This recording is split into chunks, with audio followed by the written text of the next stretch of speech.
ધન્ય છે એ માં જેને દીકરી માટે સંકલ્પ કર્યો. આજથી 20 વર્ષ પહેલા જે તમે ગ્રહસ્થીઓએ ભૂલ કરેલી ને એ અત્યારનો સમય, અત્યારે એ ભૂલ તમે બધા ભોગવી રહ્યા છો.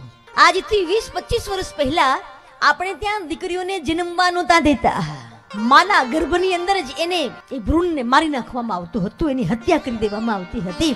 અને એનું પરિણામ અત્યારે આપણે ભોગવીએ છીએ. દીકરીઓ ઓછી છે દીકરાઓના પ્રમાણમાં, દરેક સમાજમાં. અમુક જગ્યાએ તો તમે જુઓ, અમારે અમદાવાદ ને ગાંધીનગર ને બધે 35-40 વર્ષના દીકરાઓ નથી, દીકરીઓ એટલે કુંવારા રહી જાય છે. લગ્ન તો કરવા છે, મા બાપે ચિંતામાં છે, પણ કરીશું. આવી પરિસ્થિતિ છે. 20-25 વર્ષ પહેલા કરેલી ભૂલ અત્યારે આ સમાજ ભોગવી રહ્યો છે. એટલે દીકરી તો દીકરી છે, દીકરીઓને જન્મવા દેજો. અને બીજું તમને હું ખાસ કહીશ આજના દિવસે કે દીકરી તો લક્ષ્મી કહેવાય આપણે ત્યાં. હવે લોકો સમજતા થયા છે. દીકરીઓ ના જન્મ પછી લોકો ઘરે લઈને આવે ને તો આંગણું આખું શણગારે છે લોકો. કેમ?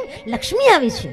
પણ મને કહેવા દો, તમારા ઘરમાં એક દીકરી હોય તોય તમે એને લક્ષ્મી માનતા હોય અને પોતાની જાતને ભાગ્યશાળી માનતા હોય તો મારા આશ્રમની અંદર, મારા આંગણામાં તો 40 દીકરીઓ રમી રહી છે.